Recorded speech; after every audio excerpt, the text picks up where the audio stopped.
Clave. Ya se sabe, lo confirmaron los obispos de Chile.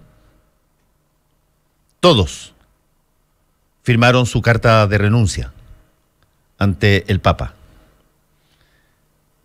Y ojo que aquí hay que hacer una notable diferencia entre lo que se presenta como un acto voluntario y lo que probablemente realmente fue,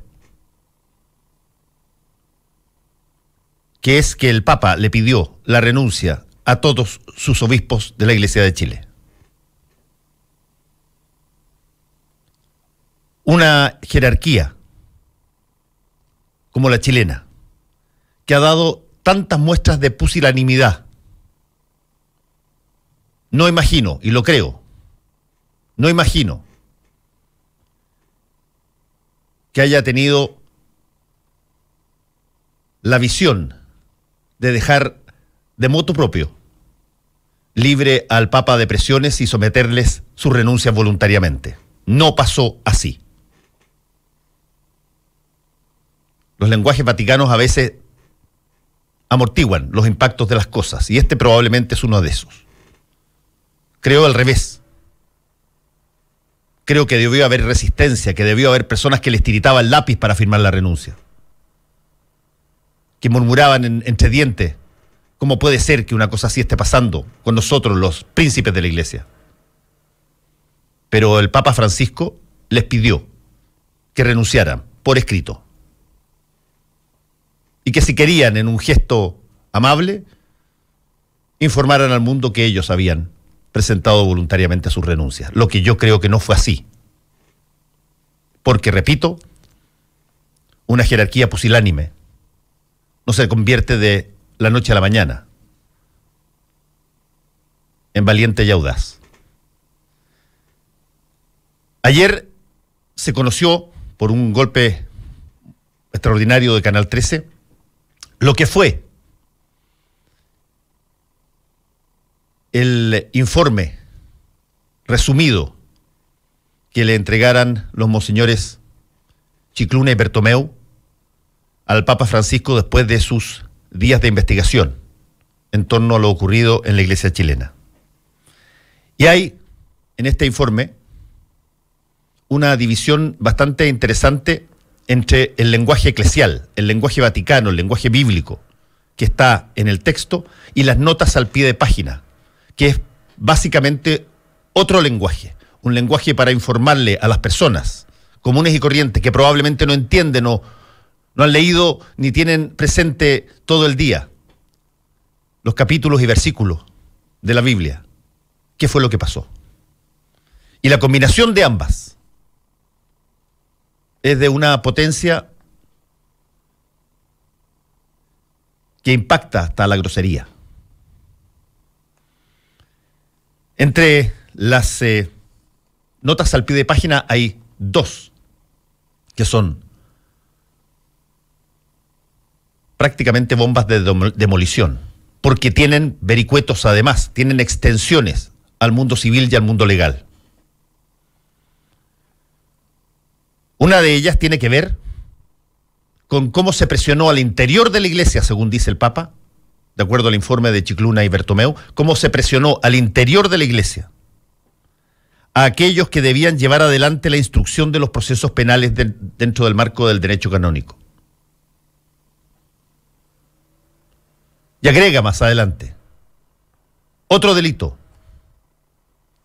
o incluso la destrucción de documentos comprometedores por parte de encargados de archivos eclesiásticos, evidenciando así una absoluta falta de respeto por el procedimiento canónico, y además otra comisión de delito. Reconoce este informe que los primeros canonistas que intentaron hacer algo con las denuncias que se llevaban, básicamente la denuncia de Jimmy Hamilton en el principio, después Juan Carlos Cruz, José Andrés Murillo, Fernando Bache y muchos otros en distintas circunstancias que llegaron después, fueron torpedeadas, fueron desviadas, fueron mutiladas. Se ejerció presión sobre los fiscales canónicos que ejercían esa investigación. E incluso, agrega el Papa, en esas notas a pie de página, hubo documentos que comprometían a los responsables, sobre los cuales ya autoridades eclesiásticas de la época habían puesto un manto de protección y de duda sobre que las cosas fueran como se decía por parte de sus víctimas. Y agrega que para establecer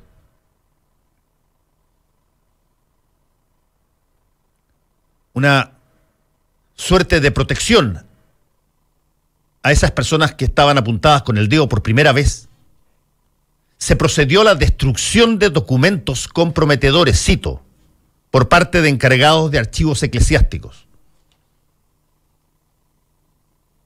Hay montones de archivos eclesiásticos en la Iglesia de Chile y en la Iglesia mundial.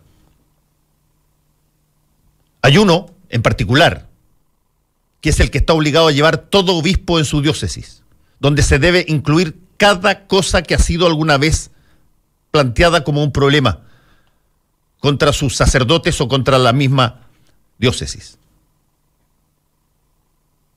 No está hablando acá de quién rompió o ocultó o destruyó esos documentos comprometedores, pero es un delito que en cualquier parte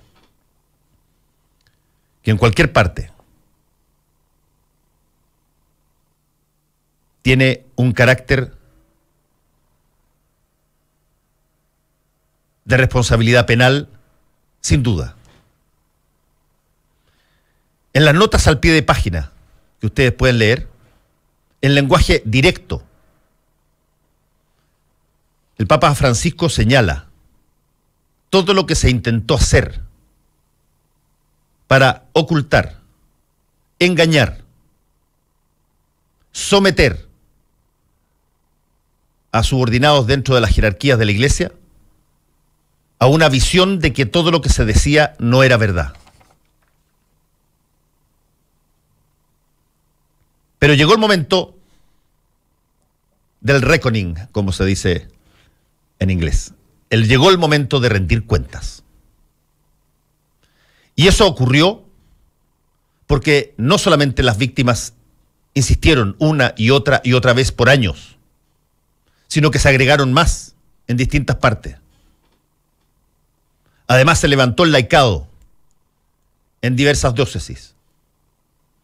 Y algo que en otras épocas pretéritas pudo haber sido diluido en palabras caritativas y citas bíblicas, el Papa reconoció su error, generó una investigación y con una crudeza brutal ayer entregó acápites de esa investigación y le pidió a todos los obispos que pasaran a esa mesa que está aquí y firmen su renuncia, porque así fue. Por mucho que hoy se trate de presentar como un acto voluntario. Repito,